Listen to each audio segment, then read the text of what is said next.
Hey Neppers, it's me, Wild Neptune. So, the live stream ended a few hours ago, and we're here to go over all of the announcements. But before we do that, make sure you leave a like down below, subscribe, give a comment, and want to see me talk about games and play them on stream, check me out at Twitch at twitch.tv/WildNeptune. Let's go. First up, the update. It's week 2 of this repeat side story. We'll get a nice little title screen change. Honestly, what I would do for this side story is, if you've already done it, just go in, get lucky with unlocking your boxes, right? So, you want the bookmarks, right? The Molagora, and then get out. If you haven't done it already, well, it's up to you how much of the stuff you want. It is RNG, of course, because it is going to be,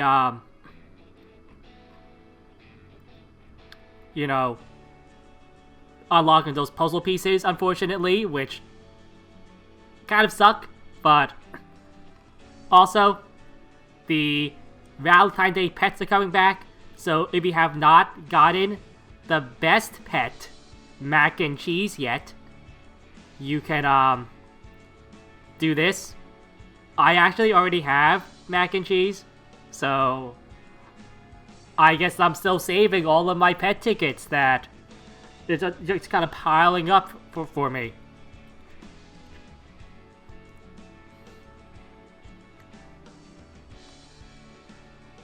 There's also 2 new exclusive equipments. One of them is for Pavel. So he gets a 6 to 12% crit chance bonus, which is really good, because crit chance is probably the best increase you can get for an EE. But he has dispel 2 buffs before he uses Storm Bullet. He has increased the attack of an ally instead of the caster, with the highest attack with 2 turns. Or he has Grand Skill Nullifier. I think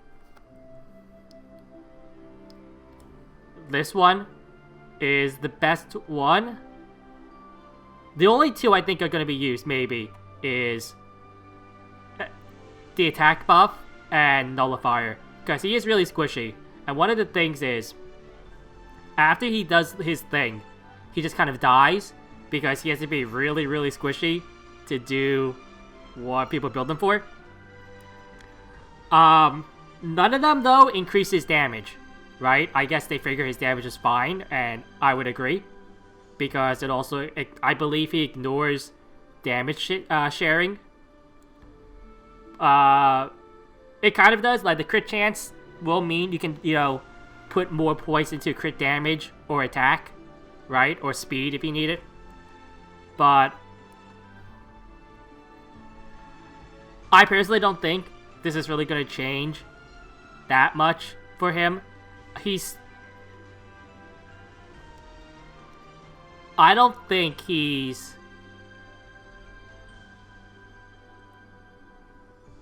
fat, like, I don't know, maybe he's a bit big and fast enough to cut through the Cerise and Fairy Tail Tenebria comps. And even then, he doesn't really do a lot against the tank comps. And SSB has become, a little bit less common now in RTA. So this is something that I think would have been really good last season, maybe, like towards the end of it, especially in season 1. But Clarissa will also get a EE. Unfortunately, it is not the Summer Clarissa skin.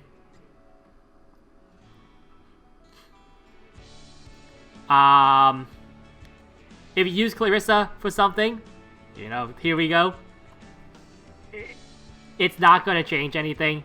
I think most people are going to probably want a defense break on I think this is her S1. It might be her S2.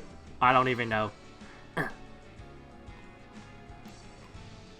There's also a Tenebria banner that's coming up.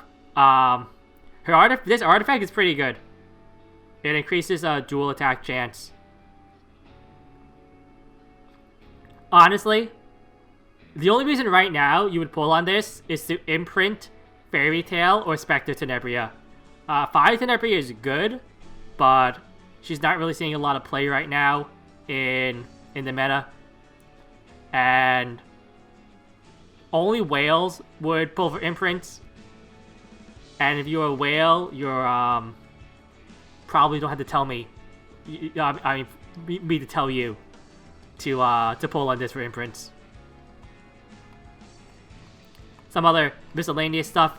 Also next week, we will get the Valentine's Day second side story. So we'll have 2 side stories together for a week, and we'll be able to get this hero here, which we'll talk about in a moment. But you see this picture, Yuna, Pearl Horizon, there's Wanda, Asaria, Celine, Judith, Tamarin, and Luluka.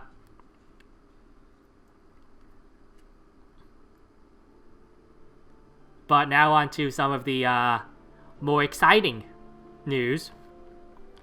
And let me pull this up here. Well, actually, let's go over a couple other things first. Like, alright, the coin shop is rotating. So this is for next month. It will be Arbiter Mildred for 40 coins, and Sigrid and Ball basically for imprints, I guess, or if you don't have a Sigrid, or if somehow you have like enough coins to buy Sigrid. If I don't have one, you can get one, I guess, for Wyvern. You know. Also, Archdemon's Shadow will be in the shop too. That will be next month. And now let's go over some of the new heroes that are coming up.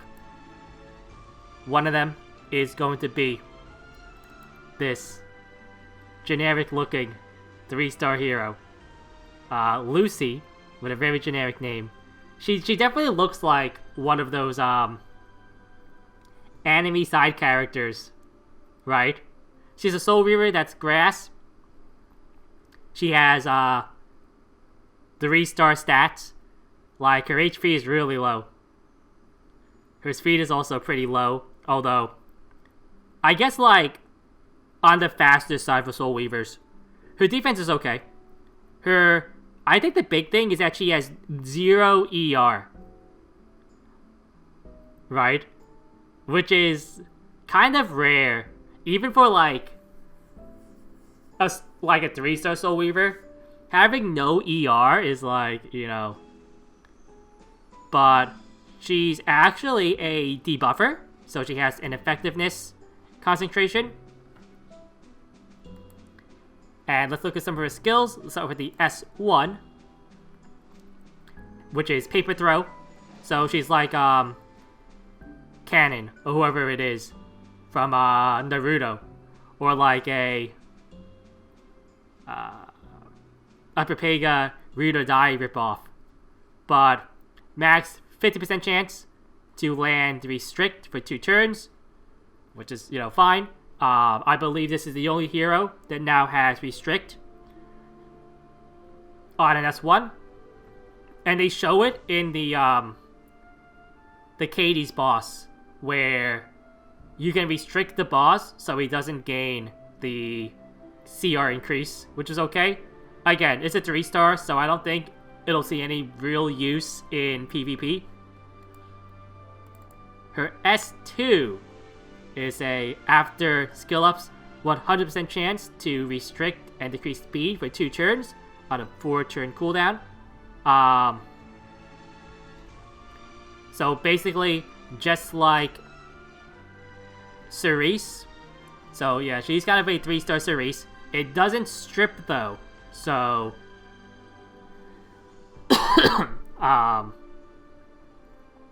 not as good, obviously. And her S3 will give a barrier for allies with 2 turns, and before decreasing buff durations by a turn. So there are 2 things that I think are like not that good about this. One is that it's only for 1 turn, like the debuff duration. A lot of debuffs are 2 turns. I guess if it was 2, maybe it's a little bit too good for a 3-star, but I think they could have done this and just made it cleanse off. Because it doesn't heal, right? And she doesn't get like CR boost like Momo does and other things. So I do think that the power level of other 3-star Soul Weavers they could have had a slightly better S3. The other thing is that the barrier is before buff durations are decreased. The debuff durations. So that means if you have Unbuffable, you just can't use this because, well, you get the barrier, but you don't because you don't cleanse the debuffs off before, right? And that's maybe not that great because Unbuffable is a very popular status effect for a lot of things. So let's say you do want to bring it into PvP. Let's say you get unlucky and you get Unbuffable by like say a Bazaar, something like that, or like a Fairy Tale, and you somehow resist the provoke. Oh, now you want to like cleanse off, the other members' buffs, the debuffs. You can't. You'll do it, but you won't get the barrier, which feels pretty bad. So, Lucy, she should be farmable next week in the new side story. But let's get on to the real hero, and it is Designer Lilibet. So right here, all the people with the armpit fetish are going crazy. I like her design a lot. Her outfit is really nice looking. I like the cat. I think the cat is my favorite part about it actually. I like it's like the face it's making at me. So Dark Warrior, she has crit chance imprint, which is really strong. Her stats are really high. Like, she has really high health, really good defense, reasonably high attack, and decent speed for her kit. Right? Now, what is the kit? Well, let's get to it. Let's start with the S1. Max 75% chance to land silence for a turn, and she is a defense scaling unit. And see here, she's a unit that uses Fighting Spirit, and 25 Fighting Spirit is actually quite a bit for an S1. Her S2 is when an enemy turn ends, gains 5 Fighting Spirit for each debuff inflicted on an ally. Starts the battle with 30, max 50 after you've skilled this up. When the caster's Fighting Spirit is full, at the end of somebody's turn, consumes all Fighting Spirit to dispel all debuffs from the caster, who is Lilibet, and increase CR by 40%. So, yes, her speed isn't that high, but she gets a pretty big CR boost anytime her Fighting Spirit is 100, right? And it doesn't matter if she has debuffs or not on her. If, like, she's fully healthy and her Fighting Spirit is full, well, she's getting a boost. So she should be able to cycle pretty quickly, and that's going to lead into her third skill. It is on a 4-turn cooldown. After the +3, it decreases debuff durations on all allies by 2 turns, which is basically, I believe it is all debuffs. There might be of course, like some units like Dizzy can extend debuffs, but for the most part, all debuffs I know are 2 turns or less. There might be a few that are 3, but I can't think of them right now. It attacks all enemies, so it does do damage. And it increased its cooldowns by a turn. Also, defense scaling. So, also acquires 50 Fighting Spirit. So basically what happens, you start the battle with 50 Fighting Spirit. Everybody gets debuffed. You boost, you cleanse everybody. Then you use the S3 to gain 50 Fighting Spirit again. So, pretty stacked, in my opinion. The fact that this cooldown by 1 turn is pretty big, because let's say that they're like, oh, there's Lilibet, I'm just gonna like try to kill her instead. If they don't kill her because, her defenses are so high, like, she's just gonna increase everybody's cooldowns by a turn, because, unless they have, say, ML Crow, they're gonna lose the immunity after they go, and they won't have a chance to use their skills after that. There's only 1 turn, but that 1 turn can make a pretty big difference. She's obviously gonna be,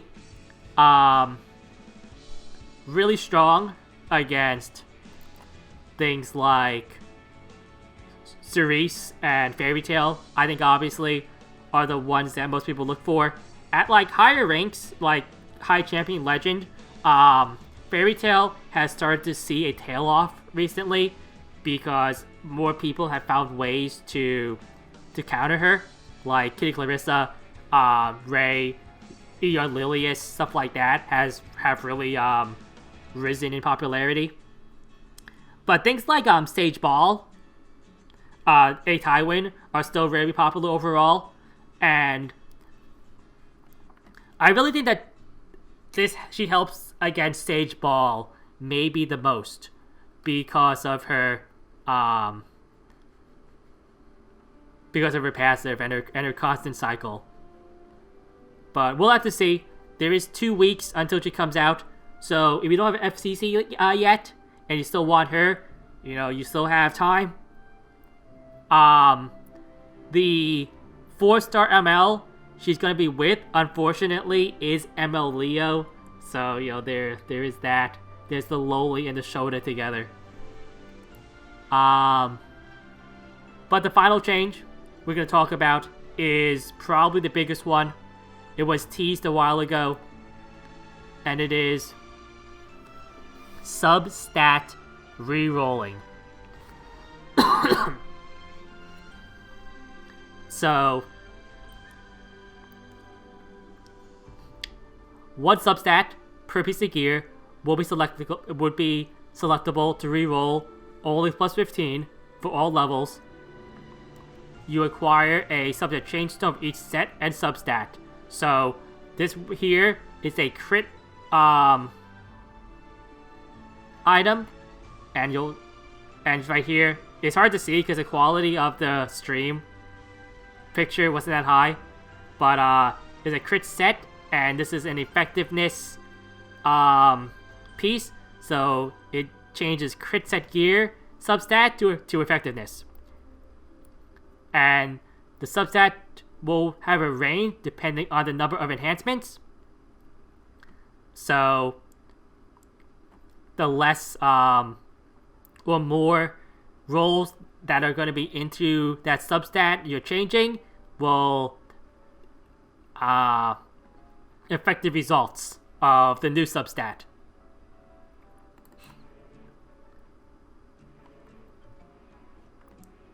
Now, you're guaranteed to get the substat you want. However, it will grant a lower stat then the players can benefit from regular enhancement. Also, once it is used, all the substat that is initially changed can be changed again. So, let's say you roll like this into speed, right? But then let's say you think to yourself, I don't really want speed, and I want, say, health percentage, right? Or like something like that. Well, you can still change that speed to health percentage after the fact, but only this one substat. On top of that, the actual substats you can get will be lower.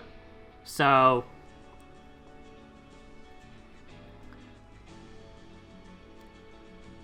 the people who have just good gear and who farmed it and who rolled it and got lucky, well, you know what? Their gear is still gonna be better than yours, right?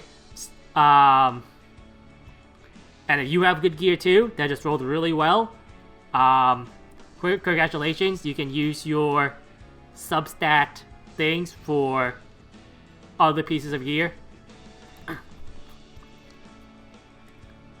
So they'll come in lesser and greater grades. I'm going to assume greater means you have a higher roll range. No, so they'll take up its own spot inventories like the conversion cubes. They will be rewarded when you clear expeditions level 2 and 3. What they said on the stream was that level 2s will drop lessers and level 3s will drop graders.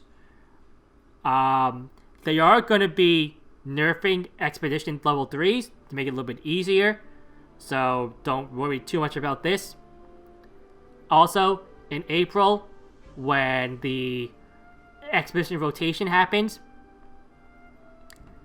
there'll be a chest provided, so you can select a stone for doing expeditions, which is pretty good. In my opinion, I think this is a pretty smart way to go about this. It lets you re-roll gear that has like a bad substat, right, into a better one, but it also makes it so that if you just get a perfect piece of gear, it still feels really good, because you know that that piece of gear is still going to be better than something that had a reroll. So I kind of like this. I feel like it's a pretty good compromise that longtime players who farmed a lot like me and could honestly have done like without any of this are okay with it, and that players who feel like they never get good gear at all are okay with it too, because now their usable gear is a lot greater. And the final thing here too is, again, I talked about this, but the Expedition 3 adjustments. So Berserk will be decreased from 12 to 7 turns, so it'll take less time, which is the thing. A lot of people can't auto level 3s, and they have to manual to get higher scores. The Simakus, which is the water one, and the Lich, which is the grass one, which isn't up yet right now. Their attack and defense will be reduced in order to compensate for the reduced time. Health, it will be reduced. Like, did it mention the dark or fire one, right? I think because the fire one is the easiest one, so they don't really have to nerf it. And maybe the dark one is rotating. I'm not really sure. Also, ER reduced to 100%, which is pretty big, because getting to 115 with like enough bulk or damage on your debuffers is honestly pretty annoying overall. So pretty excited about these changes. Again, this should be happening in I think on the stream they said in March. So we will be on the lookout for that. Anyway, tell me what you thought about ML Lilibet and these subset changes down below in the comments. I'm All Neptune. It's been a good one. Nep out.